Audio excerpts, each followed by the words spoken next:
महाराष्ट्राचा। नमस्कार, मी सुद्धा संध्या लाईव्ह मध्ये आपलं सगळ्यांचं स्वागत। महाराष्ट्र सरकारचं सध्या नागपूरमध्ये हिवाळी अधिवेशन सुरू आहे। दरम्यान लक्षवेधी सुरू असताना भास्कर जाधव यांनी रत्नागिरी, सिंधुदुर्ग आणि कोकण परिसरातील मच्छीमार बांधव संबंधातील काही प्रश्न विचारले। त्यावर नितेश राणे यांनी उत्तर दिलंय। नको, बास झालं आता। अध्यक्ष महोदय, मूळ मुद्दा झाला आता। प्रश्न क्रमांक 15,677 अध्यक्ष महोदय वितरित केल्याप्रमाणे। अध्यक्ष महोदय, खरं तर मंत्री महोदयांनी हा प्रश्नाचं उत्तर प्रश्न वाचला की नाही मला डाऊट आहे, कारण 1, 2, 3, 4 मी तर उत्तर देत नाही, पण शेवटचं फक्त उत्तर मी तुम्हाला विचारतो की तुम्ही तुमच्या खात्याला जाब विचारून ठेवा। काय उत्तर आपण दिलंय? महाराष्ट्र सागरी मासेमारी अधिनियमन 1981 सुधारित 2021 अंतर्गत रत्नागिरी जिल्ह्यातील 9, सिंधुदुर्ग जिल्ह्यातील 19 अशा एकूण 28 परराज्यातील नौकांवर, म्हणजे रत्नागिरी आणि सिंधुदुर्ग हे परराज्य होतंय असं ते उद्बोधित होतंय। या ठिकाणी परराज्यातील थोडंसं सुधारणा करून घ्या, लगेच चिडू नका। चिडायला बाहेर मैदान मोकळं आहे, इथं नाही चालत ते, आणि आम्ही पण काय चिडण्यामध्ये कमी नाही। म्हणून आपल्याला जो मुद्दा उपस्थित करायचा आहे तो ह्या परराज्यातल्या बोटी येऊन आपल्याकडे मोठ्या प्रमाणामध्ये मासेमारी करतात हे आपल्याला नाकारून चालणार नाही। सरकारी म्हणून उत्तर देत असताना ठीक आहे, मी ज्या वेळेला मत्स्य विकास राज्यमंत्री होतो, दादा इथं बसलेले आहेत, तेव्हा आपण पहिल्यांदा मच्छीमार लोकांच्या अशा पद्धतीनं अनधिकृत मासेमारी करणाऱ्या लोकांना पकडण्याकरता स्पीड बोटी आपण खरेदी केल्या। आज सुद्धा आपल्या विभागाकडे 8 स्पीड बोटी आहेत की ज्यातल्या 4 केंद्र सरकारनं दिल्या आहेत, 4 राज्य सरकारनं दिल्या आहेत। अध्यक्ष महोदय, त्या 8च्या 8 आता बंद आहेत। बाहेरून येणाऱ्या बोटी ज्या असतात त्या 400-500 हॉर्स पॉवरचे त्यांची इंजिन असतात, आपल्याला ते पकडणं कठीण जातं, आणि म्हणून ह्या बोटी जर खरोखर बंद असतील तर तात्काळ आपण सुरू करून त्या ठिकाणी आपल्या विभागाला आपण अलर्ट करणार का, हा एक मुद्दा।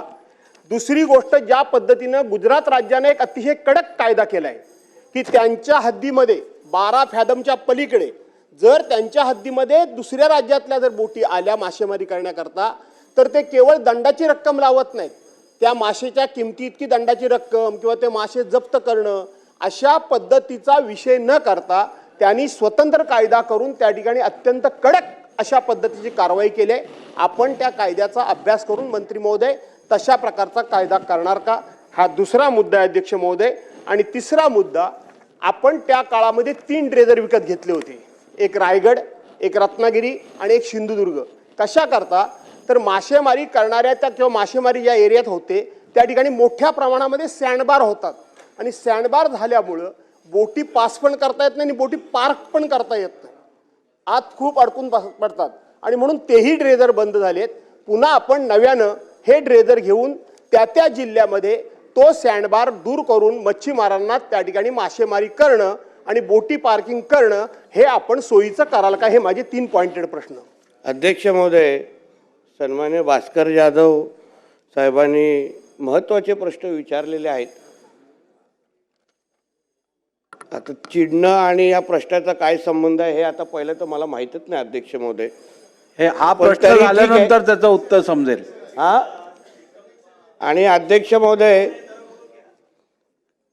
हे खातं वर्षानुवर्ष आपल्या महाराष्ट्राच्या विकासाच्या दृष्टिकोनातून चालू आहे। 2014लाच हे खातं जन्माला आलं असं नाही, म्हणजे वडील या खात्याचे मंत्री पहिले होते, मग भास्कर जाधव साहेबांसारखे, म्हणजे हे प्रत्येक मंत्र्यांनी आपल्या आपल्या पद्धतीने अध्यक्ष महोदय या खात्याच्या माध्यमातून मच्छीमारांच्यासाठी न्याय देण्याचा प्रयत्न वर्षानुवर्ष केलेला आहे। सगळं काही 2014च्या अगोदरच आलं असं कृपया चुकीच्या गोष्टी रेकॉर्डवर जाऊ नये म्हणून हा उल्लेख केलेला आहे। एक मुद्दा अध्यक्ष महोदय असा आहे, हो, सगळे रेकॉर्ड आता मंत्री असल्यामुळे रेकॉर्ड आहेत अध्यक्ष महोदय, म्हणून ठीक आहे, कारण का परत सगळं मीच केलं हा विषय नको जरा याच्यावर। दुसरा मुद्दा असा आहे अध्यक्ष महोदय, अध्यक्ष महोदय, आता काय आहे, काही लोकांना कितीही चांगलं बोललं तरी पण त्यांना तो राग येतोच, आणि मग मी राग करतो। आपण चांगल्या बोटींबद्दल मूळ मुद्दा मच्छीमारांबद्दल आहे अध्यक्ष महोदय।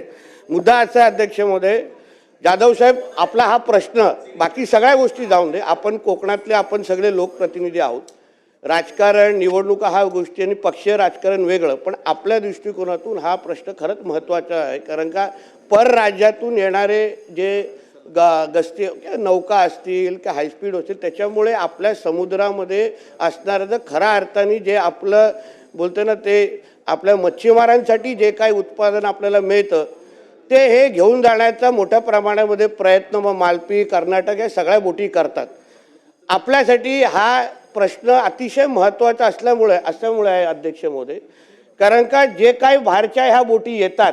ताज्या आणि महत्त्वपूर्ण बातम्या पाहण्यासाठी आजच आमच्या संध्या लाईव्ह न्यूज चॅनलला यूट्यूबवर सबस्क्राईब करा आणि बेल आयकॉन प्रेस करा.